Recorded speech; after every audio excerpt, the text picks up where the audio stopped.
নমস্কার বন্ধুরা, মাই রোজ গার্ডেনে আপনাদেরকে অনেক অনেক স্বাগত।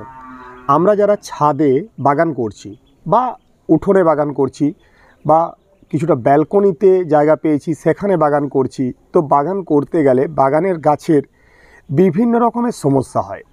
বিশেষ করে এই যে গাছের পাতা, এই পাতার মধ্যে আমরা দেখি মাঝে মধ্যেই কালো কালো ছোপ ছোপ দাগ হয়ে যায়, পাতা কুঁকড়ে যায়, পাতা হলুদ হয়ে যায়, বা অনেক সময় গাছের ফুল কুঁড়ি অবস্থায় ঝরে পড়ে। আবার দেখি গাছে কিছু কিছু ফল হচ্ছে, সেই ফলগুলো বড় হচ্ছে না, ফলগুলো ছোটোতেই ঝরে পড়ছে। এগুলো কেন হয়? এগুলো মেনলি হয় ফাঙ্গাসের কারণে। তো এই ফাঙ্গাস আমাদের গাছে প্রায়শই এসে থাকে। এই সমস্ত ফাঙ্গাসগুলোকে আমাদেরকে মারতে হবে। তো ফাঙ্গাস গাছ থেকে তাড়ানোর জন্য আমরা ফাঙ্গিসাইড বা ছত্রাকনাশক ব্যবহার করব। এবারে আমরা যারা 2টো 5টা 10টা গাছ করছি তাদেরকে যদি বলা হয় আপনি 500 টাকা দামের একটা ফাঙ্গিসাইড নিয়ে আসুন, আমাদের পক্ষে সম্ভব নয়। আবার আমার মতো যারা অনেক অনেক গোলাপ গাছ করছেন, মানে প্রচুর প্রচুর গাছ করেন, তাদের পক্ষেও দামি একটা কোনো ফাঙ্গিসাইড সব সময় দেওয়া সম্ভব নয়। কারণ আমরা শখের বাগানি। তো শখের বাগানিদের জন্য কম দামের সেরা ফাঙ্গিসাইড কি হবে, কিভাবে সেটা ব্যবহার করলে বেস্ট রেজাল্ট পাওয়া যাবে, আজকের ভিডিওতে আমি সেই ব্যাপারটা বলবো। দেখুন বন্ধুরা, আমার কাছে এই দুটো ফাঙ্গিসাইড সব সময় থাকে। এই যে ফাঙ্গিসাইডটা ফার্স্ট দেখায়, এটা অত্যন্ত জনপ্রিয় একটি ফাঙ্গিসাইড। আপনারা দেখতেই পাচ্ছেন, এটার নাম হচ্ছে স্যাপ। একদম কোম্পানি মেনশন করা আছে ইউপিএল কোম্পানির স্যাপ। অত্যন্ত জনপ্রিয় একটি ফাঙ্গিসাইড। 100 গ্রামের এই প্যাকেটগুলো পেয়ে যাবেন মাত্র 80 টাকায়। অনলাইন থেকে না নিয়ে বরং আপনারা বিভিন্ন নার্সারিতে খোঁজ খবর নিন বা কৃষি ভাণ্ডারগুলোতে খোঁজ খবর নিন, সেখানে কিন্তু 100 গ্রাম এই প্যাকেটগুলোর দাম 80 টাকা নেবে। তো সেখান থেকে আপনারা খুব সহজেই এই স্যাপ ফাঙ্গিসাইডটি সংগ্রহ করতে পারেন। আরেকটি সেকেন্ড একটি ফাঙ্গিসাইড যেটা আরও কম দাম বন্ধুরা, আরও আপনাদের জন্য সহজ সাধ্যের মধ্যে, সেটা হচ্ছে ডাইথেন M45 বা ইন্ডোফিল M45। একই ব্যাপার, মানে মেন কম্পোজিশন যেটা সেটা হচ্ছে এই M45। এটা আছে ম্যানকোজেব 75% WP, ম্যানকোজেব এর মধ্যে আছে। আর এই যে ফাঙ্গিসাইডটা আপনাদেরকে আগে দেখালাম, দেখুন বন্ধুরা, এখানে কার্বনডাজিম এবং ম্যানকোজেব দুটো একসাথে আছে। কার্বনডাজিম আছে 12%, ম্যানকোজেব আছে 63% WP ফর্মে। এটা একদিকে কন্ট্যাক্ট এবং একটা সিস্টেমিক। আর এই যে ফাঙ্গিসাইডটা বলছি ডাইথেন M45, এটা হচ্ছে ডাইরেক্ট একটি ফাঙ্গিসাইড, ঠিক আছে? এটা সিস্টেমিক ফাঙ্গিসাইড নয়। এবারে আপনাদেরকে আমি এখন বোঝাবো যে কন্ট্যাক্ট এবং সিস্টেমিক ফাঙ্গিসাইড কিভাবে কাজ করে।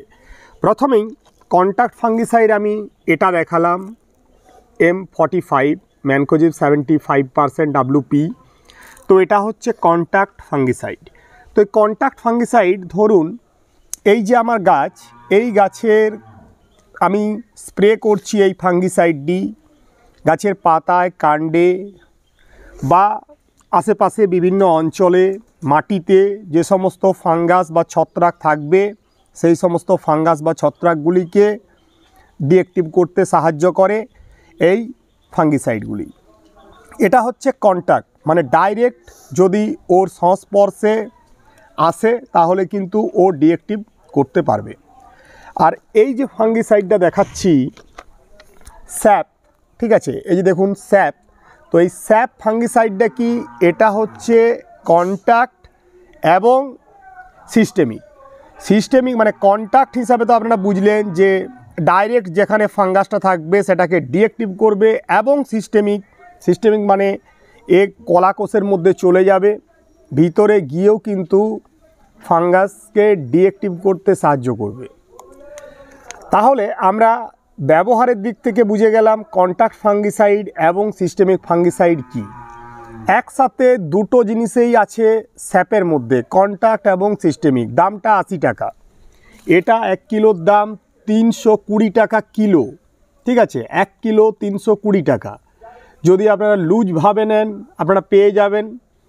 তো সব কিছুই পাওয়া যায়। 500 গ্রামের প্যাকেট আছে, 100 গ্রামের প্যাকেট আছে, আবার 1 কিলোর প্যাকেটও আছে। তো খুব অল্প দামের মধ্যে আমরা পেয়ে যাচ্ছি M45 এবং স্যাপ। এটা কিন্তু খুব ভালো একটি ফাঙ্গিসাইড, কারণ সিস্টেমিক এবং কন্ট্যাক্ট দুটোই কাজ করবে। সেটার দাম 100 গ্রামের দাম 80 টাকা। তো বন্ধুরা, এবারে আমাদেরকে কোন ফাঙ্গিসাইডটা কখন দিতে হবে? যখন ধরুন আমার এই যে গোলাপ গাছ, বা আমি এদিকে দেখাবো, নিচের দিকে দেখুন আমার টবের মধ্যে বাঁধাকপির চাষ হয়েছে। যখন প্রবলেম অত্যন্ত গুরুতর হবে, ধরুন বাঁধাকপির পাতা কুঁকড়ে যাচ্ছে, বা বাঁধাকপির পাতাগুলো তামাটে বর্ণ হয়ে যাচ্ছে, বা দেখতে পাচ্ছেন বাঁধাকপির গোড়া পচার সমস্যা হচ্ছে, মানে সেটা ফাঙ্গাসের আক্রমণ, তখন আপনাকে দিতে হবে স্যাপ। মানে একটুকু জোরালো ফাঙ্গিসাইড তখন অ্যাপ্লাই করতে হবে, কারণ প্রবলেমটা অনেকটা গভীরে। অন্যদিকে আমি যদি গোলাপ গাছ দেখাই, গোলাপ গাছের ধরুন পাতা হলুদ হয়ে যাচ্ছে, পাতার মধ্যে ব্ল্যাক স্পট চলে এসেছে, ডাল শুকিয়ে যাচ্ছে, ইত্যাদি ইত্যাদি প্রবলেমগুলো যখন হবে, তখন আপনাকে কিন্তু দিতে হবে কন্ট্যাক্ট এবং সিস্টেমিক, অর্থাৎ স্যাপ ফাঙ্গিসাইডটা দিতে হবে। একটু জোরালো ফাঙ্গিসাইড না দিলে আমার গাছগুলো কিন্তু সুস্থ হবে না। তো আবার কোনো কোনো সময় যে কিছুই হয়নি, আমার গাছ ঠিক আছে, 10 দিন পরে একটা ফাঙ্গিসাইড দেবার নিয়ম দিতে হবে, তো সেই সময় আমি জাস্ট M45, সেটা ডাইথেন কোম্পানির হতে পারে, সেটা ইন্ডোফিল কোম্পানির হতে পারে, বা সেটা আরও আদার্স কোনো কোম্পানির হতে পারে, সেটা দিতে পারি। তখন অত জোরালো ফাঙ্গিসাইড দেওয়ার প্রয়োজন হয় না। আমাদের প্রত্যেকটা গাছে, ইনডোর আউটডোর, প্রায় ম্যাক্সিমাম গাছের আমরা এই ফাঙ্গিসাইড ব্যবহার করতে হয় যখন আমাদের গাছের হেলথ কোনো রকমভাবে ডিস্টার্ব হয় না, তখন জাস্ট আমরা M45-এর মতো একটি ডাইরেক্ট ফাঙ্গিসাইড দিয়ে আমরা কাজ চালিয়ে নিতে পারি। যখন প্রবলেম কিছু হয়ে যাবে, মানে যে সমস্ত প্রবলেমগুলো বললাম, সেই সমস্ত প্রবলেম যখন ব্যাপক আকার ধারণ করবে, তখনই আপনাদেরকে দিতে হবে জাস্ট কন্ট্যাক্ট এবং সিস্টেমিক একসাথে যোগ করে দুটো ফাঙ্গিসাইড। সেই জায়গায় আপনি তখন স্যাপ ব্যবহার করবেন। দুটো ফাঙ্গিসাইড কতটা ডোজে দিতে হবে সেই ব্যাপারটা এবারে বলি। তো প্রথমেই বলি, এই যে স্যাপ কীরকমভাবে ব্যবহার করবেন। প্রথম কথা বন্ধুরা, গোলাপের ক্ষেত্রে স্যাপ আপনাকে 7 দিন পরে পরে স্প্রে করতে হবে।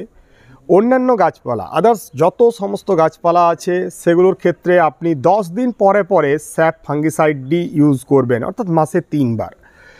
তবে বন্ধুরা, আমি একটি ছোট্ট করে টিপস আপনাদেরকে বলে রাখি। ফাঙ্গিসাইড যদি আপনাদেরকে বাড়িতে রাখতে হয়, আমি বলবো একটা ফাঙ্গিসাইড নয়, দুটো ফাঙ্গিসাইডেই এনে রাখুন। প্রবলেম যখন গুরুতর হবে তখন আপনারা স্যাপ ব্যবহার করুন। যখন নর্মাল গাছ থাকবে, কোনো প্রবলেম নেই, তখন আপনারা ডাইথেন M45 বা ইন্ডোফিল M45, অর্থাৎ ম্যানকোজেব 75% WP ফর্মে যে সমস্ত ফাঙ্গিসাইডগুলো আছে সেগুলো ব্যবহার করুন। তাই দুটো ফাঙ্গিসাইড হাতের কাছে রাখলে আমরাই মনে করছি যে বাগান করা আমাদের জন্য খুব সহজ হয়ে যাবে। অন্যান্য কোনো ফাঙ্গিসাইডে লাগবে না। এত গাছ যদি আমি করতে পারি, আপনারাও নিশ্চিতভাবে পারবেন। অনেক দামি দামি ফাঙ্গিসাইড আছে, কিন্তু সেই সমস্ত দামি দামি ফাঙ্গিসাইডের কোনো প্রয়োজনীয়তা আছে বলে আমার অন্তত মনে হয় না। গাছকে যদি আমরা ঠিকঠাকভাবে ট্রিটমেন্ট করতে পারি, ওর মধ্যে তেমন কিছু প্রবলেম হয় না। যে সমস্ত ছোট ছোট প্রবলেমগুলো হয়, এই দুটো ফাঙ্গিসাইড দিয়ে অনায়াসে চালিয়ে নেওয়া যায়। তো এর ডোজ হচ্ছে 2 গ্রাম 1 লিটার জলে। স্প্রে করতে হবে সকালের দিকে, ঠিক আছে। হালকা রোদের মধ্যে স্প্রে করলে কাজ ভালো হবে। চড়া রোদের মধ্যে ফাঙ্গিসাইড না দেওয়াই ভালো। মেঘলা দিনে ফাঙ্গিসাইড না দেওয়া ভালো। সন্ধ্যার টাইমে ফাঙ্গিসাইড না দেওয়া ভালো। এটা হচ্ছে স্যাপের ব্যবহার। M45 প্রায় একই রকম। 2 গ্রাম 1 লিটার জলে নিয়ে স্প্রে করতে হয়। সমস্ত ধরনের গাছপালাতেই 2 গ্রাম 1 লিটার জলে গুলেই স্প্রে করতে হয়। সকালের টাইমে স্প্রে করতে হয়, হালকা মিষ্টি রোদের মধ্যে স্প্রে করতে হয়। মেঘলা দিনে স্প্রে করা যায় না। সন্ধ্যার টাইমে স্প্রে করা উচিত নয়। ব্যবহার বিধি প্রায় এক, তবে আমি আপনাদের জন্য একটা এখানে সিক্রেট টিপস দেব। সব সময় এটাকে 2 গ্রাম ব্যবহার না করে আপ ডাউন সিস্টেমে যদি ব্যবহার করেন কাজ আরও ভালো পাবেন এবং গাছ দেখবেন খুব ভালো থাকছে, গাছে কিন্তু কখনোই ফাঙ্গাস হচ্ছে না। এই দুটো ফাঙ্গিসাইডের ক্ষেত্রে এটা প্রযোজ্য। তো কী করবেন, প্রথমবারে হয়তো আপনি স্যাপ দিলেন 2 গ্রাম, পরের বারে আপনি M45 দিন 1.5 গ্রাম, তার পরের বারে স্যাপ দিন 1 গ্রাম, পরের বারে M45 দিন 2 গ্রাম। আশা করি ব্যাপারটা বুঝতে পারলেন। এই সিক্রেট টিপসটা যদি আপনারা ফলো করেন আপনাদের গাছ কিন্তু আরও ভালো থাকবে। প্রত্যেকেই এই কম দামে 2টি ফাঙ্গিসাইড এনে রাখুন এবং বাগানকে পুরো একদম সবুজে সবুজ করে রাখুন। প্রচুর ফুল হবে, ফল ঝরবে না, গাছের পাতা কোঁকড়াবে না, পাতা হলুদ হবে না, পাতার মধ্যে ব্ল্যাক স্পট হবে না। যারা গোলাপ করতে পারছেন না তাদের জন্য এই দুটো ফাঙ্গিসাইড একদম গুরুত্বপূর্ণ ভূমিকা রাখবে। আশা করি আজকের এই ভিডিও আপনাদের জন্য অনেকটাই বাগান করতে সুবিধা করবে। ভিডিওটি ভালো লাগলে প্লিজ একটি লাইক দেবেন। চ্যানেলে যারা নতুন তারা প্লিজ চ্যানেলটিকে সাবস্ক্রাইব করে চ্যানেলের পাশে থাকবেন। ধন্যবাদ বন্ধুরা, প্রত্যেকে ভালো থাকবেন। আজ এটুকুই।